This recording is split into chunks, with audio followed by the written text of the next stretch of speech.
Oh, hello, beard, it's your boy Big Beard B, and we are back for another edition of Big Beard Business. Today I'm coming to you with a video that I thought was interesting because a few of you have been hitting me up about it. So let's say this is somewhat a subscriber's choice video. Today we're talking about 10 of the best fragrance flankers in my rotation today.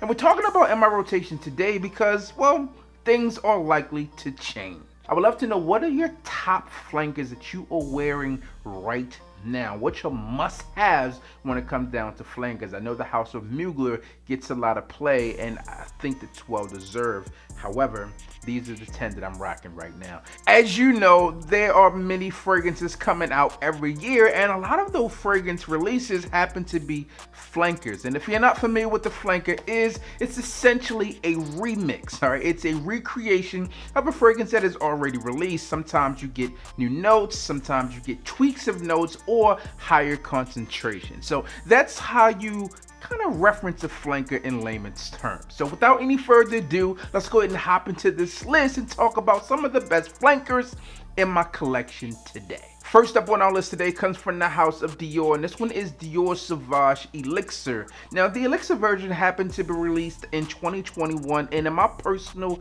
opinion, this fragrance is better than every one of the SAUVAGE fragrances that have come before it. In fact, I've mentioned this before that I felt that this fragrance could stand on its own as a unique release with just maybe elixir of the name, but this scent happens to be a flanker. Now, not everyone feels the same way that I do about this fragrance, but you can expect grapefruit, rich woods, lavender within this fragrance, and some of the ambroxan notes have been truly toned down, but the fragrance in itself has been amplified, and it's just a truly enjoyable scent in my humble opinion. Therefore, it's on the list today as one of the best fragrance flankers in my rotation today. Next up on our list today, we have a fragrance that I personally find to be, well, underrated. The fragrance comes from an underrated fragrance house, which happens to be that of Commodity, and this one is Commodity's Velvet Plus. Now, personally, I was a huge fan of the original Velvet,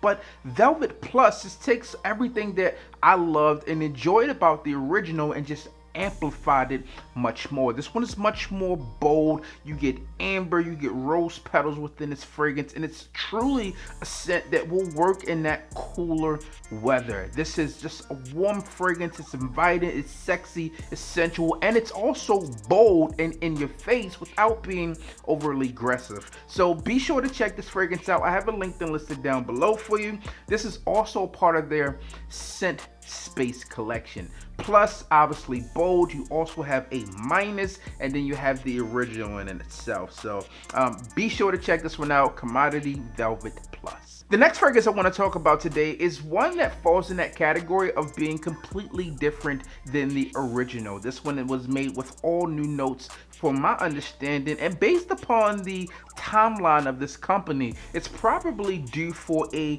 re-release of its own, maybe a 2022 version. And the fragrance that I'm talking about comes from DIOR, and this one is DIOR Homme Cologne. Now, if you know anything about DIOR Homme and that flanker lineup, or even the original series, it's often played on the notes of iris. However, this one takes that original DNA and gives it something completely different with a citrus twist. This one is citrus, floral, musky, and an enjoyable scent in my personal opinion. I think this one is white t-shirt approved, spring, summer, and this one was loved at first sniff of me. Bergamot heavy here, and it's just citrus on citrus on citrus. Completely different from the original scent, but it stands on its own as a flanker that I obviously rock here. So if you're looking for one from DIOR that is still also really plays into the DIOR lineup in terms of that family of being clean, inviting, refreshing, as well as slightly sophisticated, this one still has that twist.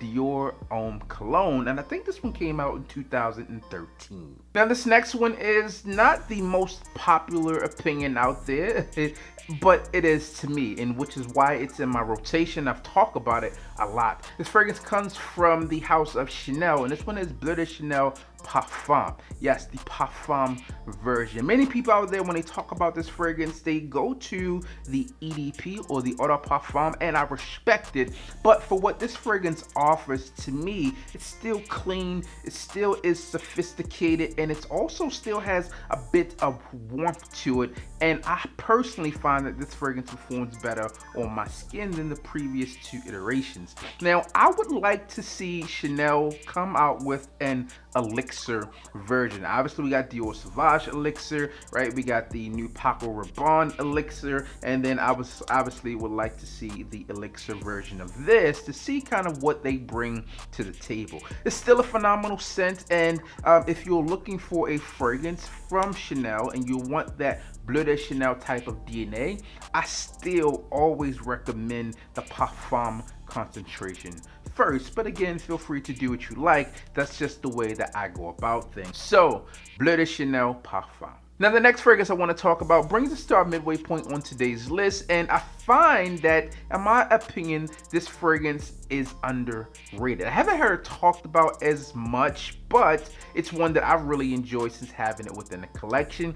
And I really enjoy a lot of fragrances from this company. They do things extremely well. The fragrance that I'm talking about comes from the house of INITIO, and this one is INITIO Parfums Privés Oud for Happiness. Now, if you know anything about what they do, this is part of the Black Gold collection. This is the second fragrance there. The original just happened to be Oud for Greatness, which was a phenomenal scent and really provided a different twist and take on oud, very different from what you would originally think of when you think of the note of oud, at least most people. This fragrance here really provides some of that same type of twist. This one is fresh, it's uplifting, and still inviting, and you also get some of that rich oud that you would expect from this type of lineup. Again, still part of the Black Gold collection, and it still rings true to what you would expect here. I thoroughly enjoy this fragrance, and I think it deserves much more play and concentration than it's getting. So be sure to check this fragrance out, Oud for Happiness. This one is oud with a fresh twist. Now, the next fragrance that I want to mention is a sister company, or maybe parent company, of the fragrance house that we just talked about. And this fragrance came out in 2020. This fragrance is from the house of Parfum de Marly, and this one is Parfum de Marly's Pegasus Exculsif. Now, the Exculsif DNA that was added to this scent just takes that original Pegasus version to the next level. Now, Pegasus, in my mind, when I think about it, and I think a lot of you out there as well, then the notes of almond comes to mind here. That bitter almond note is still within this fragrance. It's live, it's well, it's present, but that Exculsif accord here just amplifies this fragrance and just provides a different level of depth and dimension that just boom pops off the skin and is in truly enjoyable note. This fragrance does provide a darker component than the original, so for me this one is deeper fall and winter, but an extremely enjoyable fragrance nonetheless. Pegasus Exculsif from Parfum de Marly. Now, if you've been tuned into this channel, then you knew that this fragrance would be on today's list. But if you're new here, welcome, and let me introduce you to this next one. This next fragrance comes from the house of PACO RABANNE, and it's not what you think in terms of like the Invictus ACQUA scents, and those are still super phenomenal fragrances. But what we're talking about more specifically is 1 Million Lucky. Now, I will be extremely interested to see what the 1 Million Elixir has to provide here, but for me, 1 Million Lucky just takes the cake. Now, the original 1 Million was a phenomenal scent, and it's legendary in its own right. You had Privé that came out, Cologne that came out, but this one really provided just a whole different twist and feel to that original DNA. You get something that's sweet here, but it's not as sweet and amped up as you get in the original. You get that plum here, and it's like a tingly feel to me. I spray this thing on and I feel confident. I feel ready to attack the world, and the confidence exudes and the compliments do roll in. Be sure to get your nose on this fragrance or 1 Million Privé. Those are going to be the top two until I get my nose on Elixir. But right now I'm going to say that this one takes the cake as the flanker scent 1 million lucky. Now, we did spend quite a bit of time here talking about darker fragrances, sweeter fragrances, but this one takes us back in terms of that fresh, woody side of things, and I think a lot of you out there probably already know what this one is. This one comes from the house of Armani, and this one happens to be Armani's Acqua di Gio Profumo. Profumo is a fragrance that you can wear to the office and take this immediately down to a casual dinner. This is just a great scent that checks a lot of boxes and is signature scent worthy, and probably the most signature scent worthy out of the fragrances that we've talked about today. This fragrance does a lot of things well. It just is fresh, it's woody, and it's extremely inviting and easy to wear, right? You still pay homage to the original fragrance, but this one does enough on its own that it stands out and is really just a top tier fragrance that really deserves a place in everyone's collection, if you're asking me. Acqua di Gio Profumo from the house of Armani. Now, we're getting closer to the end of this list here, and this fragrance is one that is another one that's no slouch, and it gets a lot of love out there because, well, it just works. The fragrance also plays with that note of iris as we tie back to that DIOR HOMME series, but this one is not from DIOR. This one just happens to be from the house of Valentino, and this one just happens to be Valentino UOMO Intense. Now, the intense version of this fragrance is probably the most popular out of all of the fragrances, right? So you had obviously the original Valentino UOMO, you had Valentino UOMO Intense, you had Noir Absolute, you had the Oud Essence, you had Valentino UOMO Born in Aroma, just so many of them. But this is the one that you need to get your nose on and your hands on if you do not have this one in your collection. This one is another one that there's a spot in everyone's collection,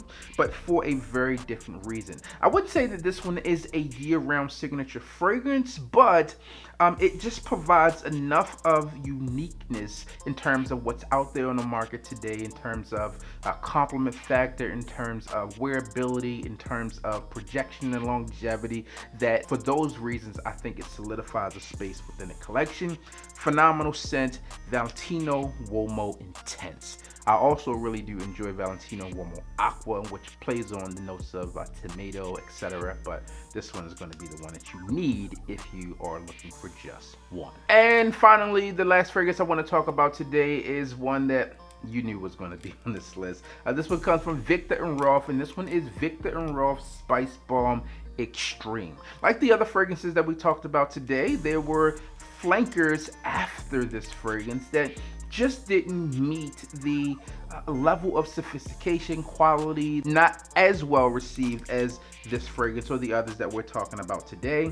And this one just happens to take that original Spice Bomb DNA and amplifies it. It takes it to another level, to a point where it's something that you feel like you have to have, and it's just a all-around phenomenal scent. Viktor and Rolf Spice Bomb Extreme. In the official review of this fragrance, I believe I gave this one a 9 out of 10, and it's really well deserved. In the world of designer oriental fragrances, if you had to pair this one up against Tom Ford Noir Extreme, or also Bulgari Man in Black, I think that this one really will stand out on its own and perform just well.